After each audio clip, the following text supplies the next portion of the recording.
This meeting will be recorded by the local scene, formerly known as pac-tv. Members of the public who wish to watch the meeting may do so by viewing the Duxbury Government Access channels, Verizon 39 or Comcast 9. Viewers can visit thelocalscene.media/Duxbury for information about Duxbury programming, including streaming and watching replays on Duxbury YouTube. I've called this meeting to order. Next, please join us in the Pledge of Allegiance. Pledge allegiance to the flag of the United States of America and to the republic for which it stands, one nation, under God, indivisible, with liberty and justice for all.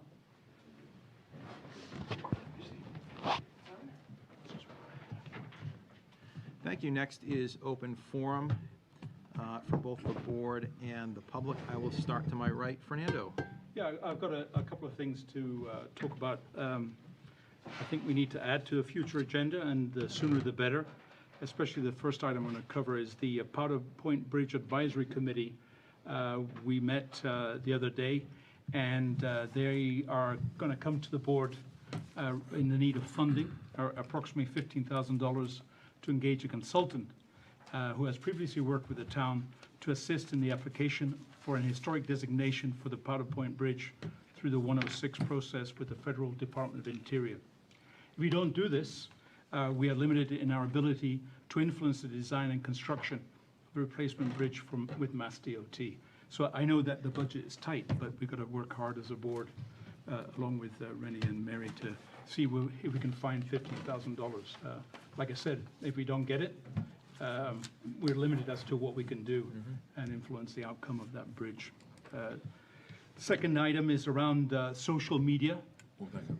Oh. Was it? It was 15,000. 15,000. Yeah, okay, thank you. Okay. Thank you. Yeah. With social media, I'm impressed by the way the fire, police, and recreation department are active on social media, using this media source to get information out in the public domain. As a select board, I feel we're missing a trick, not having a social media presence, which will be especially important during the upcoming budget season. The goal is to effectively share information not for engaging in public debate, and to complement our existing communication channels such as our website and email updates. So I think that I'd like to add that to the agenda so we can discuss what we can do to get a presence out there. Okay, thank you. And the last item is a public service announcement. So the Duxbury Community Volunteer Awards for 2025 are about to start, and Martha Dennison is spearheading this effort. And bottom line is, it would be good for us and members of the public to nominate a member of a resident, a volunteer, right? We have a significant number of committees, and they all roll up the sleeves and do good work on behalf of the town. So they're well deserving of that recognition. So any ideas, nominations, please go ahead. There is a link, and you can find that link on the website for the Duxbury Senior Center, Duxbury Free Library, and the Village at Duxbury. So please go ahead and think deeply about who you'd like to nominate and get that nomination in place. So that's what I had. Thank you. Thanks, Fernando. Cindy. The only thing I want to say is that I was very fortunate to go on a library tour, a back room tour with Denise Garvin. She had offered it to me, and she took me and my 10-year-old granddaughter, who at this stage in her life wants to be a librarian. Nice. And we had a great tour. I thank her very much, and all the other librarians there that let her check in books and shelves and all this sort of stuff. So it was great. Great. Thanks, Mike. I have nothing. I'll say it for the town manager. Okay. One thing, if I can put you on the spot, Mike, you did represent us at an Eagle Court of Honor, no? Oh, okay. No. Right. Never mind. No, but we can congratulate those Eagles. Yes. Well, we're going to have them in. Yeah, I thought that was in today. August. The date changed. Ah, Yeah. got it. All right. So TBD. Yes. I have a few things. One, the MBTA Communities Working Group held its final meeting on June 26th, as its charge from the Select Board expired on June 30. Sincere thanks to Steve Gant, Tag Carpenter, Allison Shane, Alicia Babcock, Phil Thorne, and Megan Driscoll, along with Carl Kuntz and Chris Sherman, who participated last year. It was a huge project and could not have been completed without these dedicated and talented volunteers. The town's compliance package has been submitted to the state, and there's nothing further for us to do at this time. Second, congratulations to Duxbury Troop 1792, which is the female troop, for representing Duxbury at the Sea Base High Adventure Scout Camp in Florida last week. The scouts snorkeled on coral reefs, kayaked in alligator mangroves, participated in ocean fishing, and learned about marine ecosystems. They made friends with other scouts from across the country, and special thanks to Scoutmaster Amanda Maximchuk for her enthusiastic leadership. And finally, thanks to the Senior Center and the Council on Aging for a great program at Crowell Bog yesterday on dragonflies. This is well attended and very informative. It was a great presentation by Duxbury's own Blake Dinius, an entomologist with Plymouth County Extension. Lots of folks there, lots of interest. And I have a trivia question for all of you. How many species of dragonflies in Massachusetts? Does anybody know? Is this 10. Is this deliberating? It's not, no. 166. Oh, wow. Yeah, not all in the eastern part of the state. All right, great. Thank you. Anything from the public? Open forum. I do have one final matter, and that's to introduce our brand-new and much-awaited planning director, Matthew Hines. Matt, if you want to just give everybody a wave. Very happy to have you here. We're very happy to have you here. Yeah. Goal met. Yes. Job, Rainey. Right, exactly. Good. All right. Matthew, is there anything you'd like to say to the board or the crowd or anybody at home who's watching? Thanks for the applause. I look forward to working for the town and hope to, do a great job with all of you and, creating better planning and so forth. And we'll just have to see how it goes, but I'm definitely very happy to be here and I look forward to it. Glad to have you. Welcome. Thank you. Welcome. Great. So that moves us to our first item on new business, which is presentation of a check from Plymouth County to the Select Board.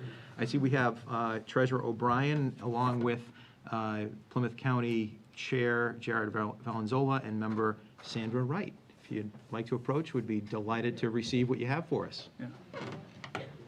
Where's the thing? Well, thank you, Mr. Chairman, and through you to the members and the public, Jared Valenzola, Plymouth County Commissioner and Chair. Happy to be joined by Treasurer O'Brien and Commissioner Wright, and I want to echo the sentiment of Blake Dinius and the wonderful work he does. I will say I had no idea there were 160-something species of dragonfly, period, let alone that many in Massachusetts. So kudos to that. But he does wonderful work, and we're really, really proud of what he's able to do representing the county. And he's all over, as you know, doing all sorts of presentations on bugs and how to prevent that and keep track of that and the invasive species and everything else that comes about with that. So we're really proud of him and proud of that work. So we're excited to be back. I think we were here several months ago and we promised we would be back.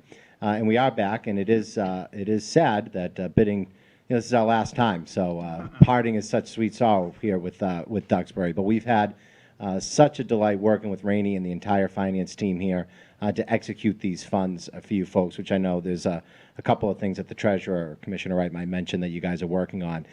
It's hard to believe that it's been 4 years since we embarked on ARPA, and even longer since we did CARES. And one of the things I used to say then, and I kind of revived it as we're on sort of what has become a farewell tour with a lot of communities, is I think we tried to bring a little bit of good news in a time and place when nothing but bad news was being bombarded with us. And if it wasn't for the fortitude and foresight of my predecessors and my colleagues, we wouldn't have been able to have done CARES, and Duxbury would have lost out on 50% of those dollars. It would have went to the state, and it would have went back to the federal government.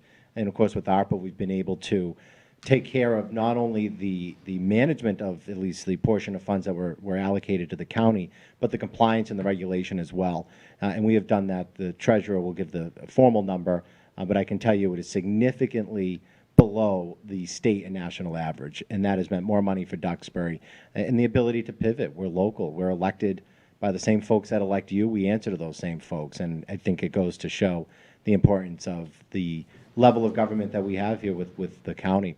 So lastly, before I turn it over to Commissioner Wright, and then she'll hand it over to Treasurer O'Brien, they'll pick up the things that I forgot. I do want to thank Senator O'Connor and Representative Sweezy, who've both been staunch advocates for this program, on the phone with them pretty regularly, making sure that Duxbury is being taken care of. And again, since this is the end of the line, former Representative Cutler was also a staunch advocate and worked very hard for us as well. It's important to remember the administration wasn't too keen on the county doing this, the previous administration, I should say, the previous governor.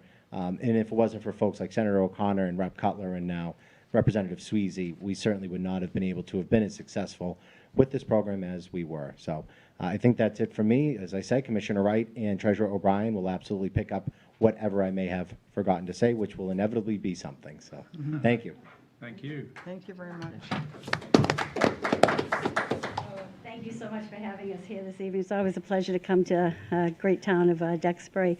I'm so impressed in, the check that we're going to give tonight for the $405,858.17. And I was looking at the projects that you people were doing, and it's just incredible what you have been on top of and, really what you're giving back to your community, and it's going to save them lots of money in the near future. I promise you we will be back, and I'm sorry that I don't have too much to say because obviously my other commissioner does say a lot. And if Treasurer O'Brien was before me, I'd have nothing to say. But anyways, I don't want it to go unnoticed that it has been a great honor to work with all of you. You have been great. You've been a great team, and I know that we have a lot of programs. I love telling everybody about the programs we have. I know out of the 14 programs, you're in on 4 of them. There's a lot more we'd like to see you get into, and we'd love to, come out and have a discussion. Like I say, every town is different. Not every town has a need for, some of the programs that we have. But if there's ever anything that, you might be interested or you need, we would be more than happy to come out and visit you and discuss them with you. So thank you very much. Thank you. Thank you. Thank you. Thank you, Commissioners. And since this is the farewell tour, the Commissioners have said that I need to keep this under half an hour. I'm pretty sure I'll be able to do that. But really wanted to make sure that we came to thank you for the partnership. You heard from the Commissioners how important that is in this relationship. And we often forget the value add of the different level of government working together. I would be remiss if I didn't mention and appreciate the fact that you send your member to our advisory board. Brian, your chair, has served as our advisory board member, and we appreciate his dedication to the county and coming to our meetings. Mike is the backup, and I know when Brian can't be there, Michael is there, and that's important to us. It's important because we have to get through our budget process, and we need that level of response.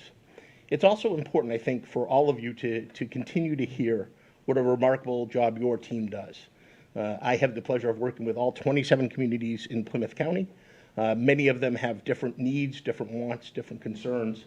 But Duxbury is well served and well represented by the crew and the folks that you have working with you, from Rainey to Mary to the treasurer, all the way through. They have been a pleasure to work with. We were discussing the last time we were here some of the challenges of the ARPA program.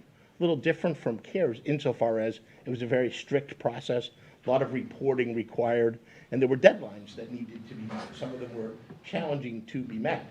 In fact, I just wanted to reminisce for a little bit that one of those deadlines was December 31st of 2024. Right. And I'm reminiscing because the commissioners gave me a very hard time for scheduling a meeting on December 31st of 2024 to make sure that communities received any monies possible that they could get under the ARPA program. In fact, I believe as I was requesting the commissioners set up that meeting, they said, oh, we probably won't need that meeting. I said, well, you never know.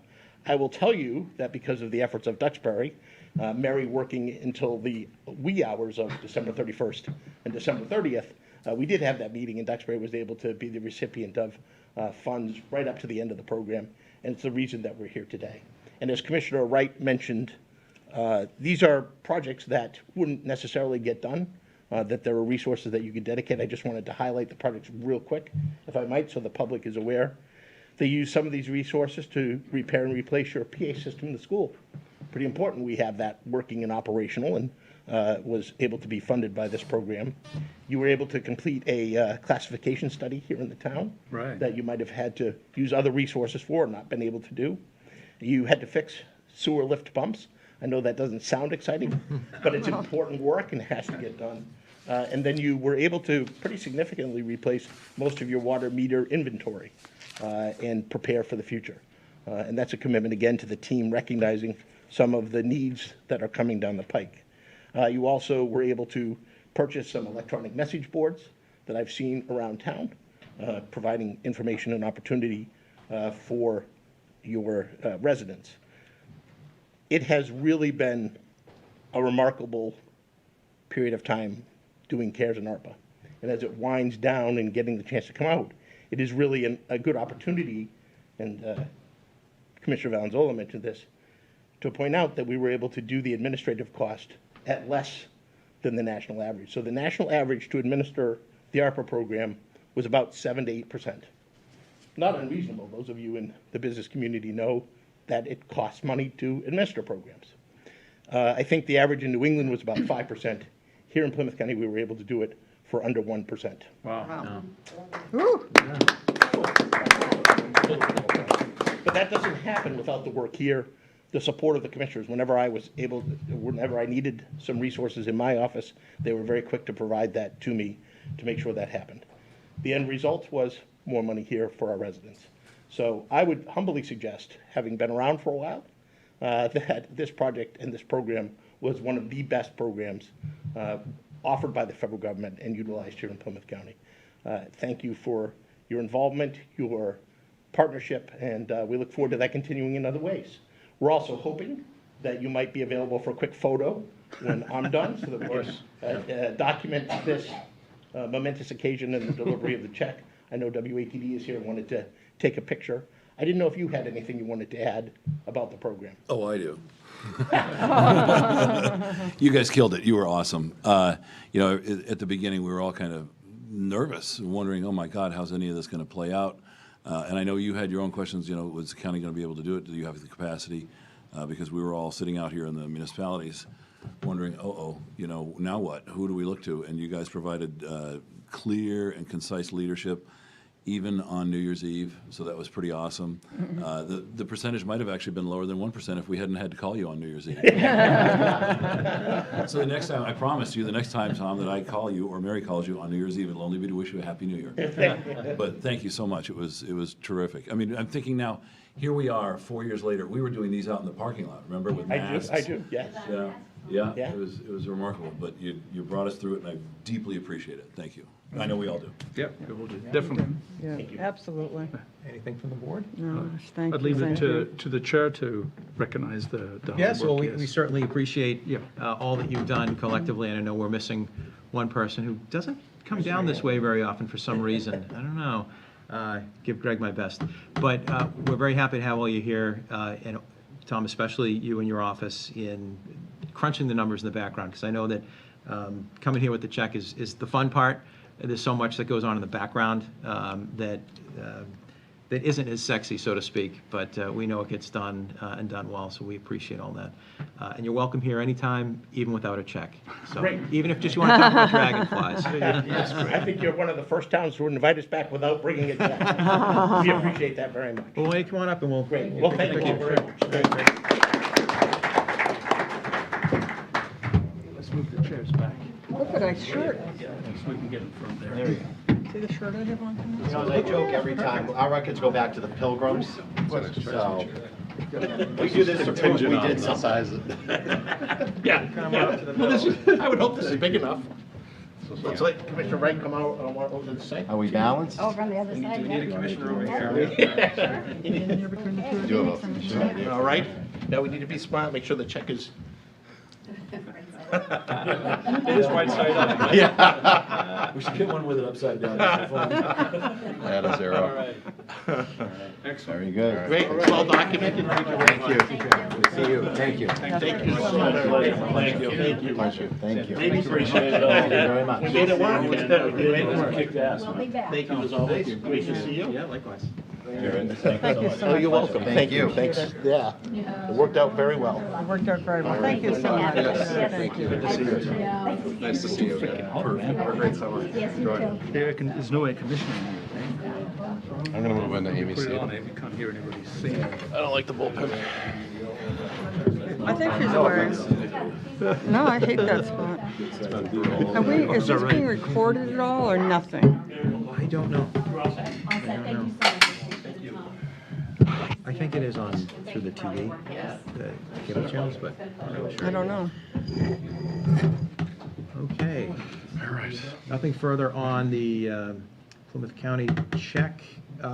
Next, we'll move on to, it is after 6:35, a Class 2 used car license application. Sean Boyd, new location. Do we have Sean? Yeah, I move Come on that up. the Select Board open the public hearing regarding the Class 2 used cars dealer's license application for Sean Boyd. Second? All those in favor? Oh, do we need a roll call? Roll call vote, Roll call, yeah. please. Fernando, aye. Michael, aye. Brian, aye. Cindy, aye. Okay, it's unanimous. The hearing is opened. We have the applicant. Hello. Hi there. Go right ahead. What do you want to do? I want to open my auto sales at St. George Street. Okay, we have your application. Yep. I believe you've already been through site plan with the planning board. Yes. Any questions from the board? Any feedback from the neighborhoods, the neighbors in the application? No, it's been quiet. Okay. Haven't heard anything. Oh, I'm in a butter, I live on Onion Hill Road. No, Okay. And wait Wait, a minute, not hold yet, not yet. Hold on just a second. We'll start with the applicant first, Yeah. and okay, that's great. thank you very much, though. Go right ahead. You were saying that you didn't hear anything? Nope, Yeah, I'm, okay. I'm existing at Millbrook still. Okay, I'm at Millbrook Auto Sales. I'm moving out of there, moving over to St. George Street. okay. And, yeah, go Go ahead, ahead. Mike. wait a second. There was a I thought there was a garage, like I'm getting confused now, right? So there's a garage there that's been renovated, yeah? Correct. So are you the same person that did the renovation The for the owner garage? of the business is Mike Oh, Staples. okay, He's- now, okay, right. Okay, well, I'm sure everything's fine. So again, I got my lined up there, okay, so So it's a different applicant this different time? applicant for the Right. used car 'Cause sales. You were the applicants last time, right? Okay. Okay, all right. So now, so you're not Sorry moving about the forward, confusion. and he's going to move forward instead? Yes, Got it, okay. Okay, Good question. So will there not be any used car sales then at the Millbrook Motors site? I don't know that. You don't know, okay. All right. You were the person doing that. I was here with you guys 10 years ago. 10 I years got- ago. 10 years ago. I got wasn't approved here for 10 that. years ago. The owner has, new owner has asked me to move on. Okay, And I was over with Mike at St. George Street before I was at Millbrook. okay, All right. great. Questions from the board, and then I'll open up to the public. Just for Rainey and whoever, this ran through the normal processes from, was there any feedback from anybody that was negative whatsoever? Not that I'm finding, in fact, the decision was pretty much boilerplate. Okay. Did any residents actually show up to the hearing? Yes. Oh, hi, you did, yes, hi. Yeah. Well, she will obviously speak for herself. Okay. That was it. All right. Penny, before we get to you, just, ma'am, behind, in the back. Yes, please, we'd like to hear from you. Oh, well, I don't usually like to get up in front of Oh. a mic, but I'm in a butter, I live on Onion Hill Road, and I just have a concern since Cox Corner now has a used car dealership. And I don't know where we need another used car dealership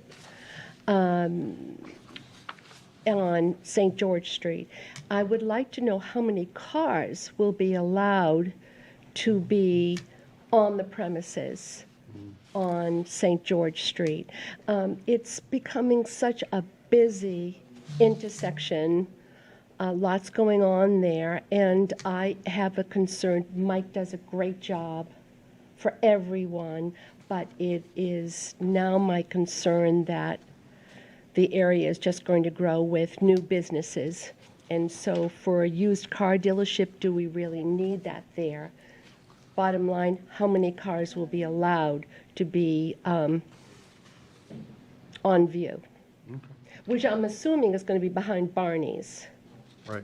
Yeah, I correct? think the applicant can answer all that. Yeah, that, Okay, I would can, appreciate that. I can follow, I Hearing. think we should, maybe somebody could answer this. We all understand the layout of the property there. Could you help us conceptualize where the used car sales will be versus the repair area? And how that's going to be Yep. Obviously, people are going to want to see them, and you'll want to Yeah. display them, so, In the planning board, when you pull into the property, the gas station that Barney's is out front, along the fence, which is where Farfar's is, I'm gonna have 20 cars lined up right along the fence. They're all in the planning board, it was all described and, okay. And is Layout. that the cap that you've been yeah, provided by? well, that's what I was asking for. Okay. I usually don't have, I have 25 cars over at Millbrook, but I really only carry probably 12 to 15. So it's just a request. When I asked for 20, that's what I was approved for. Okay. And I don't typically like to do the, does that help resolve your question? You do have to use the mic because it's the only thing that picks up on the No, I TV. don't know what else to say is that I still have a concern with the amount of cars. He just said they'd be lined up by Farfar's No, along the fence. along the fence on Barney's side. Yep, on the left side when you pull in. Okay, 20 cars. Is there land behind No, it's gonna go right along the building. the building? Yep. Yeah. So according to, sorry, I thank you, Rennie, for the site plan that was submitted to the planning board. So essentially, looking from the street, there's 8 spaces, cars parked diagonally against the fence. Then there's 4 spaces parked in the opposite direction, and the remaining 15 spaces are behind the building, so you can't see them. Oh, so it's behind the It's behind the building, so you can't see the cars. You can probably from the street you'll see maybe 6 or 7 cars in the front, right? And then the rest will be at the back of the building. Okay, so is there a clearing behind that building to put 15 cars? Everything's just that. Yes. Well, it's a certain amount of cars, but it can grow if it's. No. It can't Yeah. go any more than that. Basically, this is what I'm assuming that maybe the planning folks members of the planning board, once this site plan has been reviewed and these parking spaces there's not any possibility for additional cars to be placed there. Is that correct? That's correct. The one clarification I think we need, though, is because it is a shared property with auto repair and fueling and an office. On the plan itself, it's not entirely clear to me which spaces are designated for the Class 2 used car versus those being used for customers of the repair shop and that sort of thing. Can you, Do you have the, either one of you guys explain that? Yeah, I can show you. Yeah. So do you remember where DEK used to be? Yes, yeah. Yeah, so the little Okay, go ahead. So this is where you would pull into the gas station, Right, okay? So the cars are you're gonna be right. lined up like this. I've seen that before. So the little office here is gonna be where I will, and then there's a bathroom and just a little storage area here. So I'll just be having cars, my little office, and that's it, right along the fence. Right. And this is all Mike's and the Mike's, it existing. will be a very crowded area.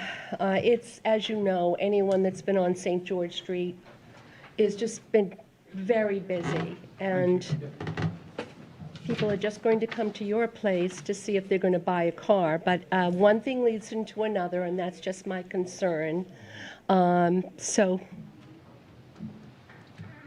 Thank you. Thank you. that's all. As an abutter, that's where my concerns are. Yeah. Thank you. There was a public, at the planning board, it was a public hearing, right? Yes. And notices were sent to the abutters, right? This is a public hearing. We received And the Board of actually Appeals, too. 2 letters. You received 2 letters. Yes. So you're able to attend those meetings then? No, this is my first one Ah, okay, all right. that I've been able to. Okay, understood. So I'm disappointed. No, I shouldn't say I'm disappointed. I think my neighbors, thinking that they're on Onion Hill, we're tucked behind Right, your property. yeah, But we're starting to feel, from Onion Hill going out of Pine Hill onto St. George Street, Right. it has just become incredibly busy. right, And right. it's hard to get out of there. I don't know if that's going to affect his business, probably not. But I guess I'm just one owner that doesn't want to see growth Okay. in that area. Right, understood. And It's a busy area, got a school, a lot of schools. it's, Yeah. yeah. Yeah. How many cars will you be maxing out at? 20. 20, okay. Any other questions from the public, comments, concerns? Anything else from the board? What was the report of the planning board? They approved it with conditions. The It's here, conditions. we have it. Hours of operation, they were concerned Yeah. about. They usually write us a little letter, that's what I was, It's in the packet that we got. yeah, I was just wondering if we could read it. You want me to? Yeah, let's go ahead and read it. So their conditions of approval were that the decision would be recorded in the Plymouth County Registry of Deeds, that the plan showed the easternmost curb cut with a one-way arrow to enter the site. The driveway shall only be used as one-way and no left turn sign shall be installed on the left side leaving the site, per the Highway Safety Committee recommendations. Number 3, there'll be no display of cars for sale on either the grass islands at the front of the site, as to not limit the sight lines when leaving the property, per the Highway Safety Committee recommendations. There'll be a 24-hour access to the rear of the site for emergency response vehicles and equipment, and the parking spaces shall be constructed as shown on the plan, per the Highway Safety Committee recommendations. Okay. Thank you. Yep. All right, and I see that we also have in our packet from the ZBA a recitation that in addition to planning board, this has also gone through design review, which had no particular view or position. It went through conservation, which determined that it's not within 100 feet of a resource area. And let's see, decision ensued between the board members, the building commissioner, and the applicant. It was determined the special permit is specific to the use of the premises and is not within the board's purview to limit or condition the number of used vehicles allowed on the premises. The applicant was agreeable to conditioning the use to specific hours, Monday through Friday from 10 a.m. to 5 p.m., Saturday 10 a.m. to 3 p.m., closed on Sunday. Does that all sound familiar? Correct. Okay. And you said 20 vehicles, because this just said there was no limit. Yes, 20. Okay. That's what was in the Clarify that permit. They weren't putting a limit on the number overall in the parking lot due to the auto repair shop being there. Yeah, 'cause it's shared lot, right? Yeah, okay. So that's, Is there anything that, I'm speaking now for the folks who, I guess it's all at home, right? Because we're not Yes. broadcasting. So for the other uses, the repair, for example, and for the gas, are there going to be, how are you going to divide or let folks coming to the site know, where to park for which particular activity they're going to? So if they want to get their car fixed, oil change, whatever, is it clear, or will it be clear with it? You need to go to the, You have to I go can't- to the mic. Sorry. And if you could just introduce yourself for our record too, please. I'm Rebecca Morissette. I work for the owner, Michael Staples. Typically, when we speak to the customers when they make the appointment, that's what I do. That's my interaction. I let them know where they're going to go, how it's going to work, as far as like where they'll park the vehicle, where to drop the keys, and same day, like if they come in the morning, if they don't drop early. So there's no signage, but they know where they're going when they speak to me. And again, Boyd will be more along the fence and in the rear. So, which is not spaces we currently utilize typically. I have marked spaces in front of the building where my office is. It's gonna have 3 customer parking for my customers. It will say Millbrook parking, 3 spots right in front of my shop. Okay, great. I generally, even at Millbrook, I don't see maybe 2-3 customers a day. So, Okay. and it's usually by appointment as well, so. Okay. Anything else? No. Looks good In to that me. case, I will take a motion. I think she wanted to say something. Oh, yes, go right ahead, Question? yeah. All right. and I think you had answered my question, was talking for customers coming in to look at used cars. Right. But many of us go to Barney's for gas. Mm-hmm. So we pull in, there's those used cars, there's got to be enough space that they're moved back because people will be looking at used cars. We don't want anything to happen with people pulling in for gas. Sure. And it's, so, I guess that's, Okay. Thank you. thank you so much. Sean, can Thank you you. show her on the plan where that is? Okay, great. Can I see that? Okay. Yep. Thank you. So at the gas station, show you the gas station. The property where we usually will park, there's not gonna be, the fence all here will still be open. And then there's all signs for direction for nobody to leave this side and go left towards the school. We put all new signs up. So it'll just be from here along the building, along the fence here. Okay, and can I have one more question? Of course, yeah. Okay, when he just mentioned, what kind of signs will be put up by Barney's for used cars? None. There'll be none? None. Okay. I'm gonna- It's only advertised Yeah, in the Clipper? I'll have a sticker on the window that says Okay. Lovebrook Auto Sales on the door All right, with my hours. okay, thank you. Okay. Penny, do you have something? No, I was gonna ask how many cars. Okay, Right. great. Thank you, Brian. All right. Anyone else? All right, let's bring this home. Okay, I move that the Select Board approves and issues a Class II used car dealer's license to Sean Boyd, principal of 1620 Inc., DBA Millbrook Auto Sales, to be operated at 260-266 St. George Street, and also contingent on submissions of all required application materials in accordance with provisions of Mass General Law, Chapter 140, all associated fees, a surety bond in the amount of $25,000, and final inspection and permitting by all appropriate town departments. Second. We have a motion and second. Any further discussion? Is this a roll call? Roll Yes. call vote. All right, I'll take a roll call, starting with Fernando. Fernando, aye. Michael, I. Brian, aye. Cindy, aye. All right. Okay, I Motion move, carries. yeah, I move that the Select Board close the public hearing regarding the Class II used car dealer's license application for Sean Boyd. Second. Roll call vote. Any further discussion? Hearing none, let's call the roll. Fernando, aye. Michael, I. Brian, aye. Cindy, aye. Okay, great. Thank you, everybody. Thank you. Thank you. All right, so we're all set with this matter? Okay, good Yep. luck. Good luck. Good luck, folks. Next, we will accept a gift from the Council on Aging for an ADA-compliant picnic table for Shipyard Beach, and that's presented by Penny Herlihy. Excellent. Hi, Good Penny evening. Herlihy, 56 St. George Street. So on behalf of the Livable Duxbury Task Force and its Transportation Work Group, we wish to present the Select Board with a gift of an ADA-approved area at Zero's Shipyard. So our vision is we are going to create a level 12-foot by 14-foot area that will support a picnic table, a comfortable area for somebody in a wheelchair to be able to sit and have views of our whole harbor. So, I know, did Nancy include pictures in? Yes, yes, we've got that, You yes. guys all have, I think so. Yeah. Yes. Yeah. so just to explain, there are currently two handicap parking places Right. with the area in between for someone to get out of their wheelchair. What we're going to do is remove this section here of guardrail and then level the area going back. And this doesn't show well, but the second picture,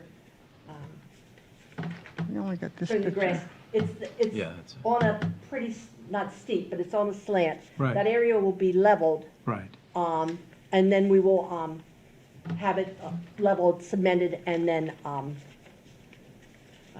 used. Yeah. So, just to give a little history, so our transportation work group, based on the Livable Duxbury tasks, one of them was find areas in Duxbury that are not walkable, that are unsafe or unwelcoming. So we started by working with like the Sidewalk Committee, which does a phenomenal job, and you know the Washington Street project, and maybe at some stage the Depot Street. And then one of our group, who is somewhat restricted from movement, pointed out that there's really no place to go if you're handicapped in a wheelchair or a walker. Go and sit and actually enjoy our harbors. So we went to the 2 or 3 public areas we could find, Shipyard, Howland's Landing, and we're like, oh, let's start at Shipyard. So we had this real quick fix initially. We were going to put down mats like they have on the beach and, build a table. And we went to the DPD, and Sheila Segal, she's like, what? No, she said no mats. So we kind of configured, and really this has been a whole community effort. First, Without Joanne Moore, head of the senior center, it would not happen. Her guidance and her support throughout has been awesome because we've hit stumbling blocks. Then both Sheila Sagazi and Jim Savoni at the DPW, they met us on site, they've reviewed the plan, they're going to create an opening in the guardrail of about, I think it's 38 inches, which we need 34, but they said we'll do 38. Conservation, both Nancy Rufo and Allison Shane came and viewed the site. They said, we think this will go through. And then we get a call saying, oh, there's a restriction on the area. So we go down to Plymouth, go through the registry of deeds, and there is a Duxbury woman there, Elizabeth White, and she was awesome. And she said, you know, I have a severely handicapped child. She said, I think this is great. And so she found the deed. The deed's from 1944. The Ellison's family bought Zero Shipyard and then gave it to the town. And the restrictions were, there was a house on the site that they couldn't take the house down for a year. But then after that, that the only use for the property could be for Duxbury residents, their friends, for recreation. So we're like, yes. So I think we fit under that. All right, then we get around to how are we going to do this? Well, Freeman and Bo Boynton came and looked at it, and Freeman's like, we'll do it. We know how to level. We'll take the berm down and level that area. He's talked with DPW and everything. And they've donated their time, or their company's time, Duxbury Construction. And then Dennis Bent of Bent and Sons Cement has also said he would donate the labor. He said, we just have to pay for the cement. The Friends of the COA are going to pay for the table, and for the cement, they've given us up to $5,000 to make this happen. I don't think we're going to need that much. The table's $2,317, and the cement we have estimated at $1,500, but it goes up and down almost by day, so we'll see. The table's been ordered. It should arrive in a couple of weeks. Frank Teneglio, another citizen, is going to assemble the table for us. And finally, the members of the Duxbury Garden Club said if we need beautification, that they will come up with a design for that and then put it on their schedule to do the watering in years to come. So the plan was approved by the Conservation Commission June 24th. It was posted July 11th. And we have to wait 10 business days in case there's anyone who wants to appeal it. I don't think that's going to happen. So we're planning, maybe we can hope start to work on July 26th. So we hope you accept this gift. All right, great. Thank you so much, Thank Penny. you, Penny. Oh, you're welcome. I love the energy. That's wonderful. Thank you. My pleasure. We have a picture here of the picnic table that's at the beach behind the guard shack. Yes. Is it the same? It's exactly the same. Okay. I'm sorry. So it's a picnic table. They're like 400 pounds. I mean, they're like, I was trying to say, ooh, it's not balanced. This is on a flip. It doesn't flip. Yeah. Okay, thanks. Good, excellent. Great, any questions? No. Thank you very Wonderful. much. welcome. Wonderful. Lots of folks involved in making this happen. Absolutely. We sincerely appreciate Real everybody's community participation. Effort. It's a great project, too, and a terrific Well, spot. then we'll be back because we're going to do Howland's Landing next. All right. Nice. Do this first.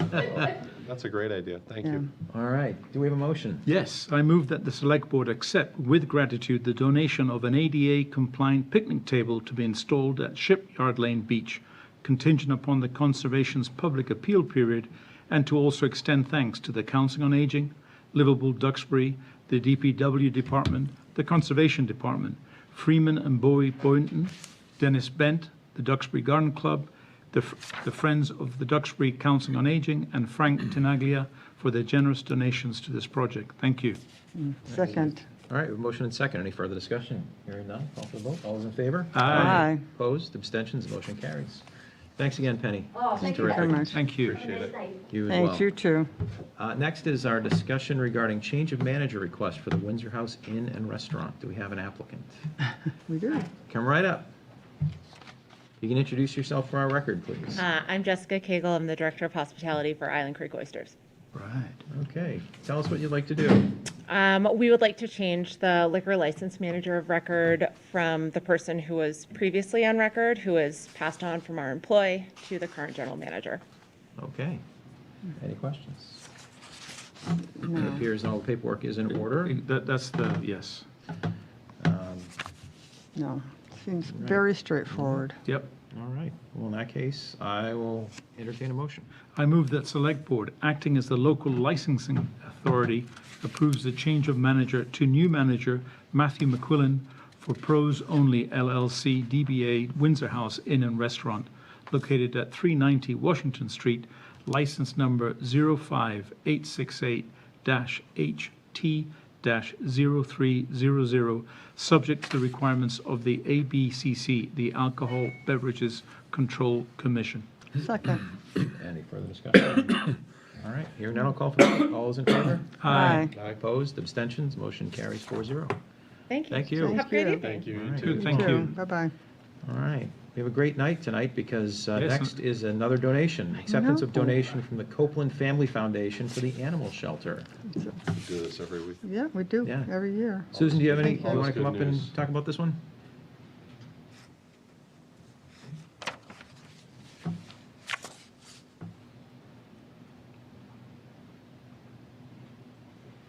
Susan Curtis High Street. The Copeland Foundation has been giving us money for as long as I've been there, and in years before that. So I'm guessing 25 years now, and I think it started out at 5,000 and it continued to graduate, and now that money comes in mighty handy because, you know, when you have an animal that has either a behavioral or health issue or needs a spay and neuter, obviously those funds come in really handy, and of course we feed top shelf food over there. We want to make sure that we have plenty of dough to do that. So that's Great. Excellent. Thank you for that.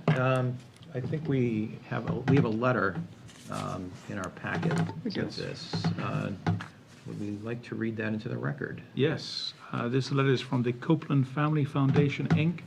The officers and directors are Martha Verdone, President, John F. Tobin, Treasurer, Joyce M. Tobin, Clerk, Mary Gormley, George Moran, Raymond Pellissier, Richard Wells, Jr., and this is a letter addressed to the Town of Duxbury, Officer Eddie Ramos, 878R Tremont Street, Duxbury.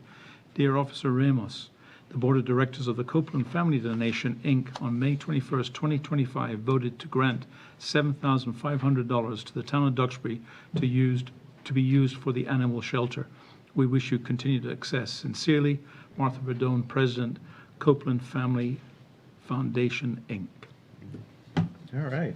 All right, and there's... Yeah, I just want to quickly say, always grateful for the hard work you folks do. You know, Eddie's constantly working like overtime and weekends and the work the volunteers do.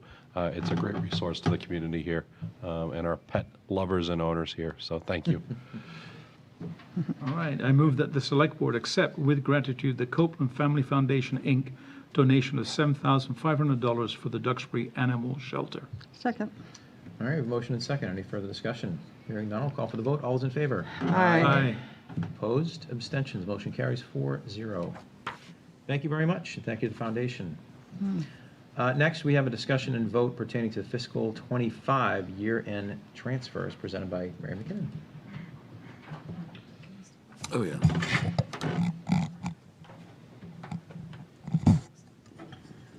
No more working on New Year's Eve.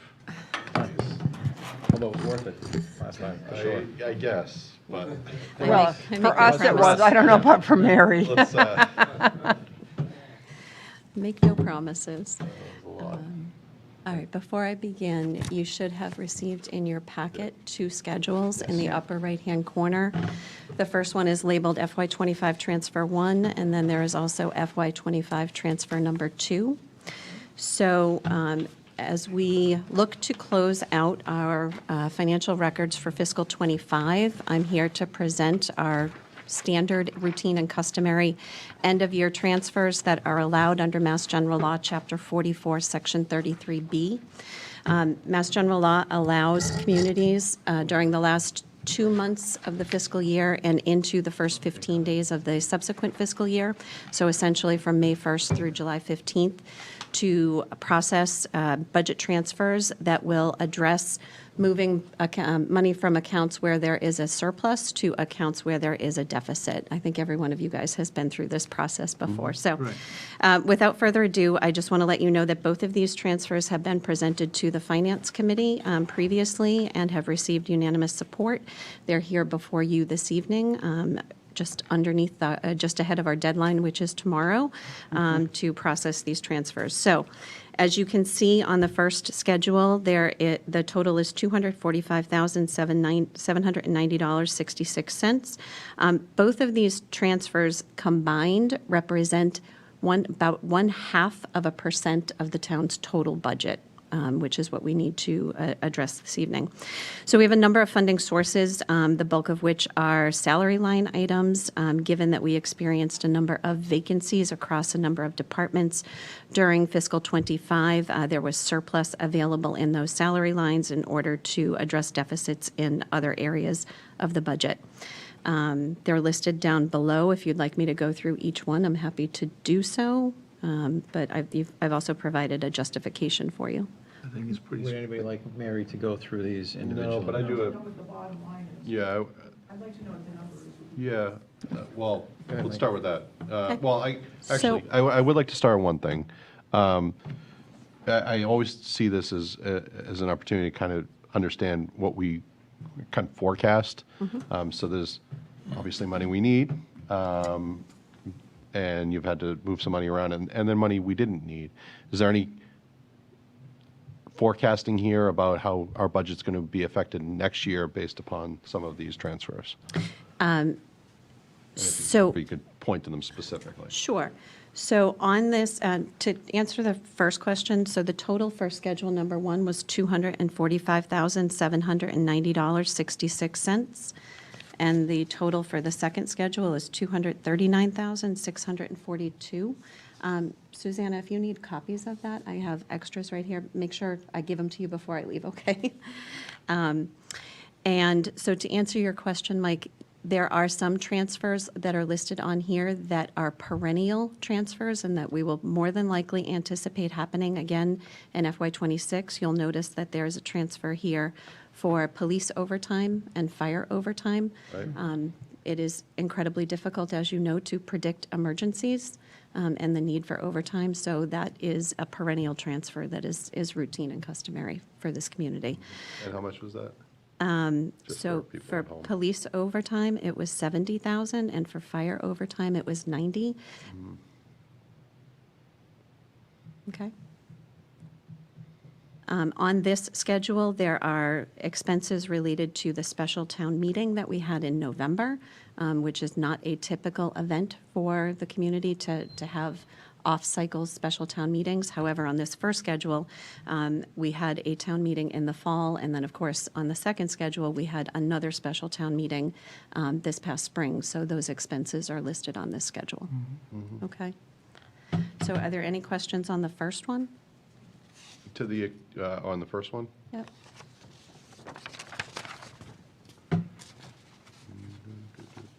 No. No? All right, let's move on to the second one. Okay. So on the second one, the sum total of these transfers is $239,642. The funding sources for these transfers, the majority of the funding source is, again, from some salary line items, but also from the fuel depot. And just to clarify, the fuel depot is the account that we use for gas, for fuel for our vehicles. I think everybody's familiar with the fuel dispensers over at the fire department. So there was a surplus of $89,000 in that account. And to further answer your question, Mike, do we anticipate that that may have an impact on a future budget? And the answer is no. The reason that there is a surplus in that particular line item is that we had a fairly mild winter, and we did not need to fuel up our vehicles to operate for storm damage. But again, emergencies and storms are very difficult to predict, so that would be a line item that we would not be reducing in the future, so that we made sure that we had sufficient funding available for storm coverage. And a lot of these other vacancies, we had known about them going, and one of them no longer exists, sitting right in front of me. But there's some of these that we were unable to fill in 2025. That is correct. Okay. All right, and as you can see on the right-hand side, the accounts where there were deficits, there's a number of them listed here in front of you. I'm just going to highlight sort of the two bigger ones. The first one is state aid, our assessments. I had a question about that, so yeah, that's a big one. It is a $58,000 for Yeah. that one. So, as you know, we receive funding from the state through our cherry sheet, and at the same time that the state giveth, they taketh away. Take it away. Through state aid assessments. And what happened was two things. The state in the previous fiscal year, in their calculation for charter school reimbursements to communities, there was an error in the calculation for charter school assessments that were levied for to communities. So at the beginning of fiscal '25, we were assessed an additional $29,000 that was unanticipated for charter school assessments off of the cherry sheet. And so that contributed to this deficit. So we use our estimates that are given to us from the state when they compile the budget, and that they call it a prior year charter school underassessment. Those were not included until after the budget was set and the fiscal year began. So that was $29,125. The other remaining accounts, there were price increases that happened mid-year, about 8 months into the fiscal year, where there was an increase on a number of assessments. So the sum total of those two factors contributed to the deficit that we see in the school assessments. And then with the other larger item with respect to a deficit is our legal services budget. And I Yeah. believe I provided you a summary of the legal cases for your review as we had covered them at the Finance Committee Yep. the other night. And I don't know if you had any questions on those. You provided us with what? There was a summary schedule of the legal fees that we paid during FY '25. Did you not see that? No. I don't think they got it. I think Finance Committee got it. All right, I think I have copies with me.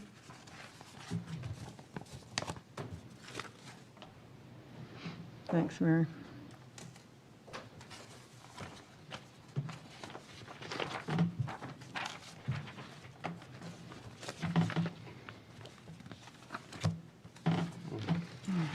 Thanks.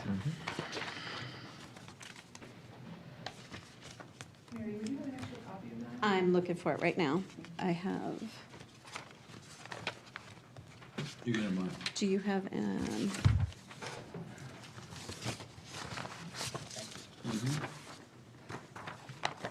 actually, what I have extras of, would you hand that back to Susanna for me, please? That's just actually, I hadn't seen this, but, you know, what's interesting for, you know, there's quite a bit of, obviously, the bill came up to 212 versus 170 for the budget. The biggest item is under administrative general matters. It says two public records. Okay, maybe just explain this. February MBTA zoning included, and it says public records request, Yeah. and Fieldstone 40B. Those are three separate issues. So the first one is the work associated with the special town meeting for the MBTA. Right. So there's a lot of legal work there. Sure. The second item is FOIA requests. We received an extraordinary amount of FOIA requests after the first of the year, and some of them require legal review. Right. And then the third thing was what? Fieldstone 40B. 40B, the one on Yeah. Lincoln Street. The Lincoln Street 40B.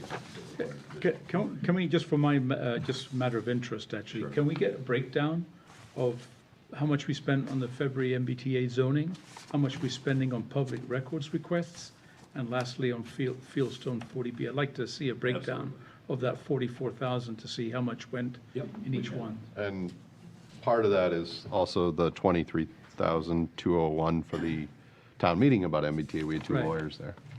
Yep. So One was that's, free. oh, that's, One didn't cost, we weren't billed for one of them. that was nice. Yeah. Really? That was, I mean, I'm smiling, but that is really, actually, that was a lot of work and I a know. long night, I so asked for that. it's, I requested Right. Thank you, Rainey. Greatly appreciated. Okay. I only smile because lawyers don't typically work for free. So, Yeah, you know all about that, don't you? well, no, I don't, actually. You work I for the don't, state. yeah, I don't. But, yeah, But I used to. used to. Question, Mary, on some of the surplus. One has to do with veterans benefits, says surplus veterans benefits. Do you have any info on what that is and Sure. what was left on the table by our vets? Yep. So veterans benefits, the town appropriates funding annually to cover Chapter 115 veterans benefits, medical assistance, and we typically appropriate enough. It also covers funeral services, which we don't necessarily have a lot of people take advantage of, but it is a requirement that the town, should somebody apply for those, for that assistance, it's a requirement that we fund it. So we need to make sure that we have sufficient appropriations available in the event that those types of things happen. We are seeing a declining number of subscribers, if you will, to the Chapter 115 benefits, and therefore there's a surplus available in the appropriation. What our veteran service agent has been, or our veteran service officer, our VSO, has been doing is trying to maximize for our veterans the benefits that are available to them. And what she has been able to do is transition a number of folks who receive benefits from the town-sponsored program over to the VA programs, which are more robust and rich in benefits. And so we're not saying that people are no longer receiving benefits, they just may be receiving a different kind that has a much more robust and generous award to the recipients. Great, thank you. Okay? More questions on, And go ahead. Yeah, Mary, I think it's important that you made a statement I think is worthwhile repeating, right? So when you add up these two amounts, the percentage of the total budget that Is- this covers, right? Point number one, I think you make it clear to the audience how much that represents. And point number two is when the timing of when we do the budget and we actually start spending the money, and we know when there's a difference in its space between budgeting and when you start spending it, there's a lot of uncertainty. Right, so this is pretty impressive, I think, for the, if you can just kind of point that out and reflect on, it seems like a lot of money, but the amount of effort to manage the budget, to Sure. present the budget, especially with that amount of time, is pretty impressive, so. You're absolutely right. So again, the sum total of these two transfers together represents about 0.5% of the overall budget. And if you think about the budgetary cycle, so the budget that we are talking about truing up here is the budget that was voted at town meeting in March of 2024, which means that the work to build that budget started 8 months prior to that in 2023. So there's a long time delay between when we build out our plans and we actually close our books and have to address these types of situations. Thank you. Sure. And if I can just point out one last one here, because a lot of folks find this one interesting, which is the beach ops and coverage at the beach. So there's $25,000 for beach ops intermittent and seasonal services. And I've broken it into two components for you. One is the unexpected snowy owl season, which was incredibly popular. And as you guys have heard over the course of this fiscal year, it resulted in the town needing to provide more staff over to the beach in order to manage the traffic and check the stickers and the like to manage the snowy owl season. To that end, I will tell you that, and we've talked about this before, that the snowy owl season actually brought in additional revenue Right. to the community. And so in last year's off-season for sticker sales, the town sold about $6,800 in off-season stickers. During this year's snowy owl season, we sold about 35,000. Ooh, so we covered the $10,000 for the snowy owls. We Okay, certainly nice. did. We did. Excellent. And then the other beach item here for 15,000 is, and this may or may not address, may or may not impact the budget that we're heading into, which is when Beach Ops puts together their budget, traditionally in the last many years, the beach has traditionally been closed for the month of June due to the birds. What happened this year was that we had a storm and it displaced the nests, and it allowed us to open the beach and have access to the beach. So what was not previously budgeted for services for the month of June was necessary. And what that has done is it has pushed the closures into the month of July. And so we're seeing that transition. That we can't always plan for, so that may or may not have an impact on the FY26 budget. But that's why we have a deficit there that we are addressing. I do want to point out that snowy owls don't always come. I mean, there are some winters that there are none. Right. And there was a lot of snowy owls this past year. There were. But it's not a given. It depends on the food source up there in the Arctic and whatnot, and how many birds hatch and on and on. So. Exactly. So those are the highlights. All right, any Okay. further questions? All right, let's have a motion. Yeah, there's no motion in it, so I'll make one up. Motion to approve the fiscal, there it is. I move that Select Board approve the end of year transfers as presented. Second. Any discussion? Hearing none, I'll call for the vote. All those in favor? Aye. Opposed, Thank you, Randy. abstentions? Motion carries 4-0. Very good. Thank you, Mary. Thank you, That's great. Mary. Town manager's report. We have a Mr. one- Reed. oh. Chairman?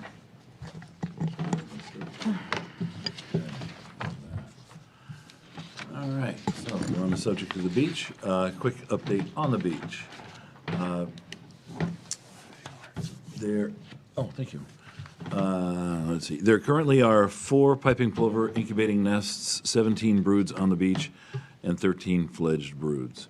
A total of 50 nests and 8 broods have been lost this season, and an estimated 54 pairs are on the beach. Lease terns are continuing to incubate their nests, feed their chicks, and the older chicks have started to fledge. At the beginning of July, state regulators made 2 compliance visits. One was arranged to meet with beach operations and Duxbury Beach Reservation staff to review the operation. The second was unannounced to check on the concerns that came up during the initial visit. After the second visit, a meeting was requested by the state regulator with DBR and the town to review the issues in concern. The main concern was speeding and enforcement along the back road. I will say once again, as we've all said before, the speed limit on all sections of the back road remains 5 miles per hour. Increases in traffic on the back road have resulted in a higher incidence of field staff being passed by vehicles going the same way as them. Due to the narrowness of the road, field staff working along the road, as well as a high level of recreational users on the road, passing on the back road creates a public safety risk. And the DBR and beach ops continue to observe the following. Dogs are being found in the no-dog areas and off-leash dogs. Driving in restricted OSV areas, speeding on the back road, and passing along the back road. So please, if you're visiting the beach, observe the speed limit and don't start passing cars on the back road. Can I just ask a clarifying question? Please, yes. If the beach is closed for OSV, if all the 3 crossovers are closed, then who is driving along? Well, it's not. I can explain this. Please do. So the cutouts are open too. Well, the cutouts are open. So the cutouts are open. We've had opportunities presented to us is Friday, 2 hours on Saturday. So there's cars going out there. Okay. But you're right, and I know that we've talked about this in the past. Right. That the bulk of traffic is people that own property out in Saquosh and guests. But there is plenty of traffic from people that are using the cutouts because they're getting squeezed out of the resident and visitor lots. Okay. Yep. All right. So whether you're a resident, a non-resident, a visitor, a cutout person, or an OSV person, just go 5 miles an hour. That's Please. all we're asking. It's real simple. May take a little longer, but everybody will stay safe. Can I, the feedback from the regulators, right? I mean, Yeah. at the end of the day, there's a habitat conservation plan, which has a series of actions which must be followed and complied with by DBR and the town. What action can the state regulator take if we are unable to, for various reasons as outlined, comply with the habitat conservation plan, what actions can they take? Oh, if Yeah. we're not, yeah, well, we've experienced that before. Is that They maybe- they can close us down. They can Yeah, close- we don't want to be nailed for having people going 6 miles an hour in a 5-mile-an-hour zone. Slow down or we lose access. It's as simple as that. That is a cause and effect. All right, That's why it's important. yep. Just And also for public safety, too. But public safety and access to the beach, so yes, the rules are there, please follow them. if people are naughty, we get punished. That's Thank how it you. works. Yeah. An update on the Old Town Hall employee survey process. We continue to work with our third-party vendor, All One Health, on the Old Town Hall employee survey process. At present, we are working to ensure that individual or aggregated employee responses will remain anonymous and completely confidential. This is important since all responses would be subject to FOIA requests. Also, we are working to ensure that the survey cannot be completed by a respondent more than once. Those are the two pitfalls that we're finding right now, but we are working through that to make sure. So do you know when it's going to go out? I don't. Jeannie's out this week, but she'll be back next week, and I've been having conversations with Mike, one of the two guys we've Yeah. met with, to work through this to try and figure out a way to Okay, sort of put holes in those two okay, gaps. all right, thank you. I will also be at the Council on Aging on Thursday this week, between 9 and 10, if anybody wants to come and have a chat. I thought that was today. It wasn't today? It was Thursday. Oh, Thursday, It's okay. Thursday. All right. But so far, one person has come by and have a chat, and it was a great chat, Mm-hmm. and I do appreciate that person attending. So anyway, I'll be there on the 17th, Thursday at 9 a.m. Thank you. Veteran Service District update. As you may know, I'm currently working with Sarah Lansing and my counterpart in Kingston, Keith Hickey, to create a Veteran Service District with the town of Kingston. We met last week, and we have a draft agreement that was reviewed by our town council last week, which I've sent over to Kingston. And let's see, for their review. Sarah is out on vacation until the last week in July, and she'll be providing her input on this following her return. We're also looking at the dollar amounts to be paid by each community, and Mary's certainly providing a tremendous amount of assistance with that. And once we have these pieces of information, we should be all set to move this along. We have set a target date of having this up and running around early September, barring any unforeseen circumstances. As things progress, I will be sure to keep you all updated. I have also communicated this to Mike Thorpe because he was asking as well. He's lending us a hand now, and I'm grateful to him for that assistance. Let's see. Also, I printed it off because it'd be easier for you guys so you wouldn't have to write it down. We received notice today of the following. Greetings. Please save the evening of Friday, September 12th for a Harbor Walk ribbon cutting event at the Nathaniel Windsor House at 479 Washington Street. More details of the festivities will follow. Please share this save the date with the Select Board, the CPC, and anyone who helped with the project. And that came from Sabrina Kaplan, the Executive Director of the Duxbury Rural and Historical Society. And then staffing update for you on 3 important positions. One, you've already met Matthew Hines, who started on Wednesday the 9th. I have also appointed and hired our new health agent, Lauren Hachey, who is actually our assistant health agent. She started in that new role following Tracy Mayo's retirement on July 7th.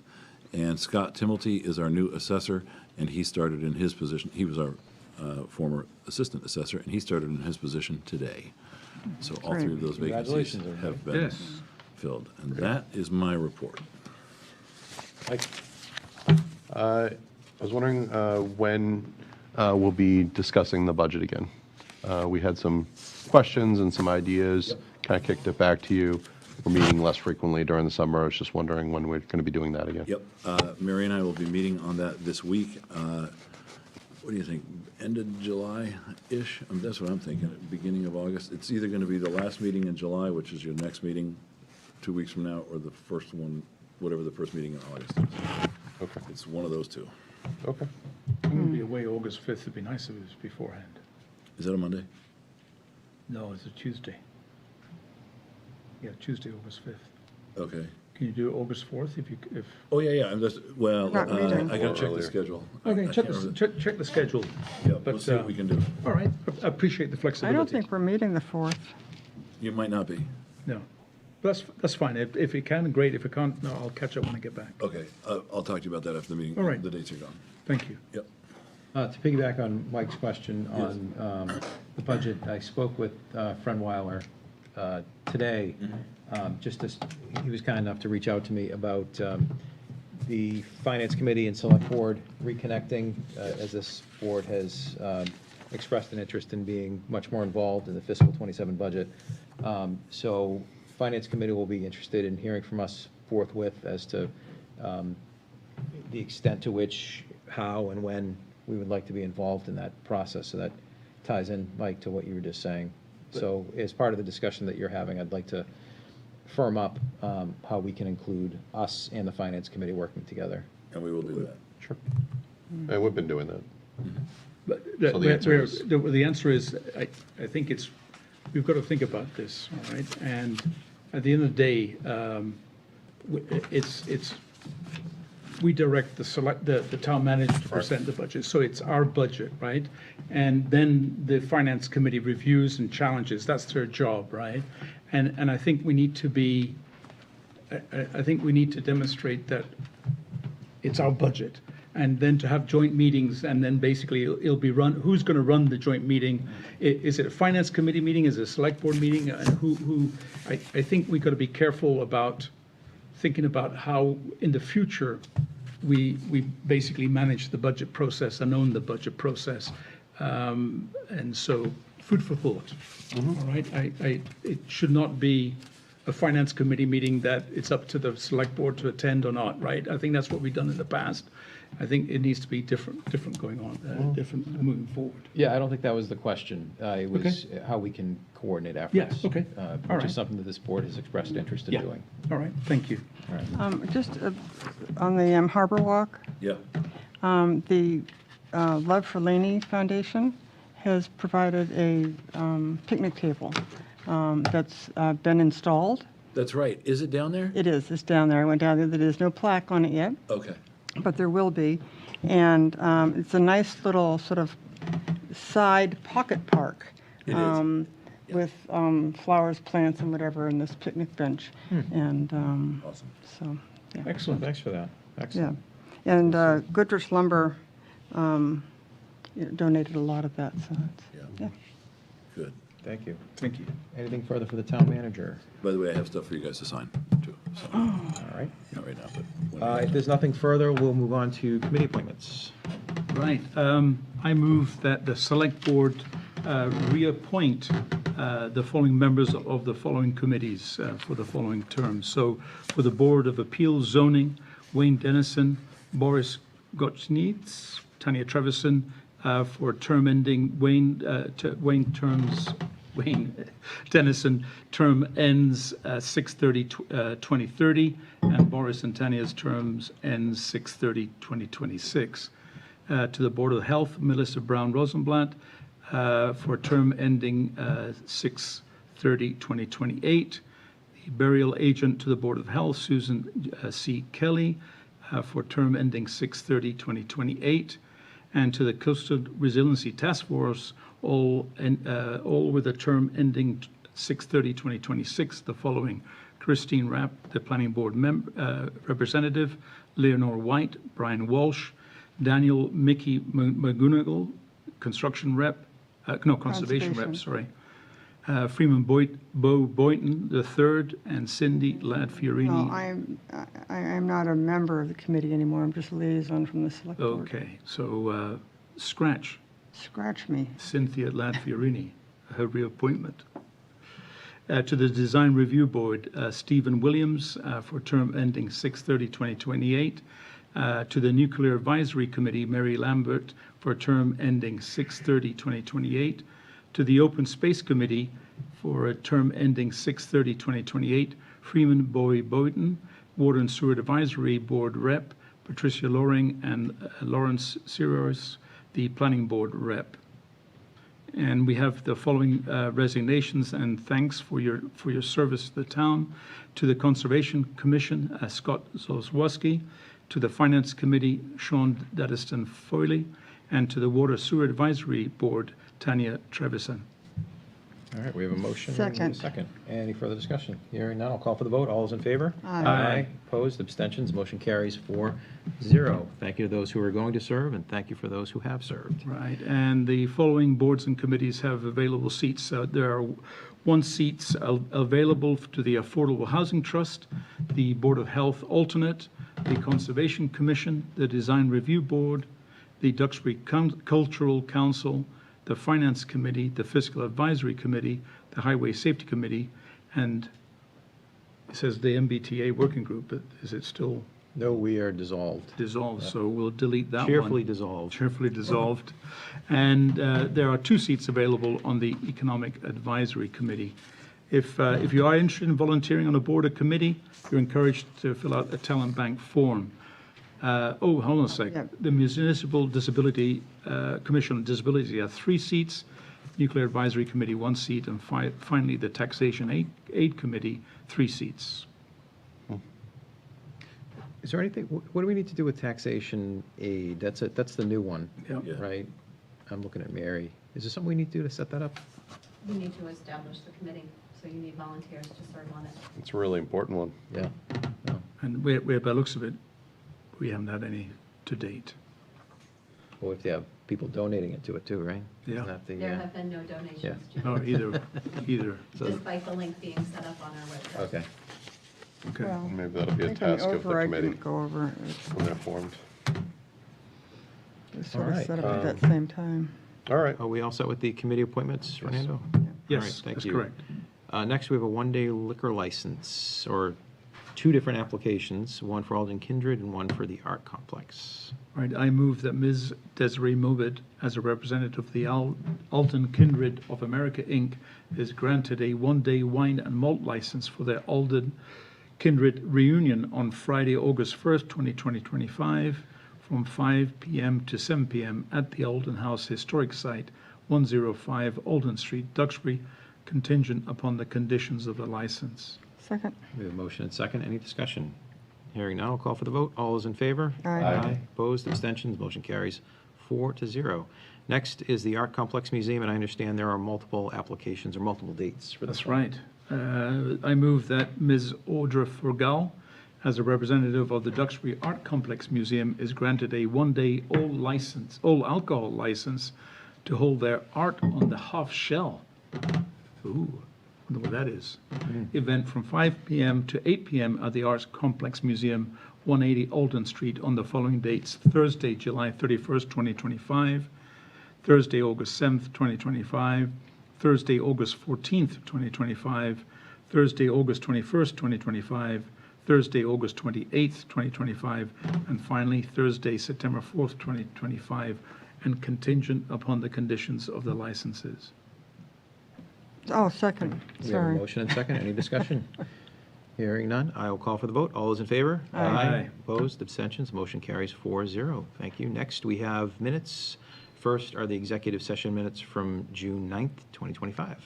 I move to approve the 6/09/2025 Select Board Executive Session minutes with the contents remain confidential until the need has passed as presented. All can vote. Second. We have a motion and second. Any discussion, changes, edits? Hearing none, I'll call for the vote. All those in favor? Aye. Opposed, abstentions, motion carries 4-0. Next, we have 2 sets of open session minutes. March 31st, 2025 is the first one. Let me go find them. Wait. Here we go. I move to approve the 8/26/24 Select Board Open Session minutes as presented. Cindy to abstain, please. Second. We have a motion and second. Any discussion, corrections, edits? Hearing none, I'll call for the vote. All those in favor? Aye. Aye. Opposed, abstentions? Abstain. It's a good Okay, thing I didn't change my 3-0-1. vote. I move to approve the 3/31/25 Select Board Open Session minutes as presented. All can vote. Second. Motion and second. Any discussion? Let's vote. All those in favor? Aye. Opposed, abstentions, 4-0. Next, we move on to announcements. Right. Notice of new hours. Duxbury Town Hall, Old Town Hall, Library, and the transfer station hours have changed effective July 1st, 2025 as follows. Duxbury Town Hall and Old Town Hall, open Monday 8 a.m. to 7 p.m., Tuesday through Thursday 8 a.m. to 4 p.m., Friday closed to the public. Duxbury Free Library will be closed on Sundays. Transfer station Wednesday through Sunday, open 8:30 a.m. to 3:30 p.m. Next scheduled Select Board meeting will be Monday, July 28th, 2025 at 6:30 p.m. All right, is there anything further? No, May I have one more motion, please? motion to adjourn. Second. Any discussion? Hearing none, I'll call for vote. All those in favor? Aye. Opposed, abstentions, motion carries 4-0. We are adjourned. Thanks, everybody.